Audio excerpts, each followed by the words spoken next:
Already ആയിട്ടുണ്ടായിരുന്നതാണ്.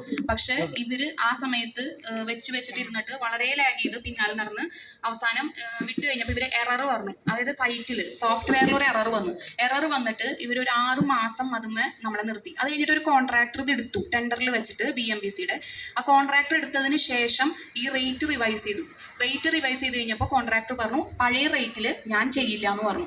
എന്നിട്ട് പുതിയ റേറ്റിനാക്കാൻ വേണ്ടിയിട്ട് നമ്മളിതുപോലെ പിന്നാലെ നടന്ന് കാര്യങ്ങളൊക്കെ ചെയ്ത് കഴിഞ്ഞപ്പോൾ മേയർ പറയുന്നത് അത് ലോൺ ഫണ്ടാണ്, ഇത്രയും വലിയൊരു എമൗണ്ട് നമുക്കിപ്പോൾ ചെയ്യാനായിട്ട് സാധിക്കില്ല.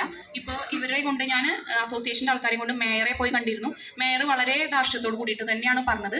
അതുപോലെ AX സൂപ്രണ്ടിങ് എഞ്ചിനീയർ ഉണ്ടായിരുന്നു, അവരും പറഞ്ഞു അത് 2.5 കോടി.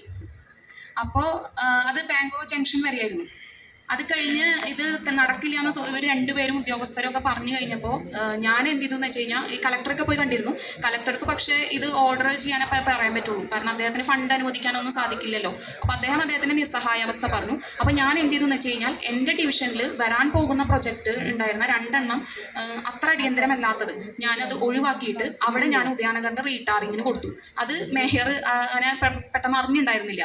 അത് ഞാൻ റീടാറിങ്ങിന് കൊടുത്ത് എസ്റ്റിമേറ്റൊക്കെ ഇട്ടതിന് ശേഷം ഇത് അറിയിച്ചിട്ടുള്ളൂ. അപ്പോൾ ഞാൻ എൻ്റെ ഡിവിഷൻ്റെ ഫണ്ടിലാണ് ഞാൻ ഇപ്പോൾ റീടാറിങ് ചെയ്യാനായിട്ട് 27 ലക്ഷത്തിൻ്റെ എസ്റ്റിമേറ്റ് ഇട്ടിട്ടുള്ളത്.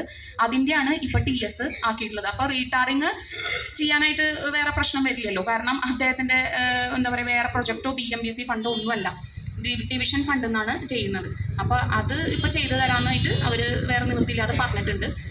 അപ്പോൾ തിങ്കളാഴ്ചയ്ക്ക് TSൻ്റെത് സബ്മിറ്റ് ചെയ്ത് കഴിഞ്ഞാൽ ടെൻഡറിലേക്ക് വെക്കാനുള്ള നടപടികളാണ്.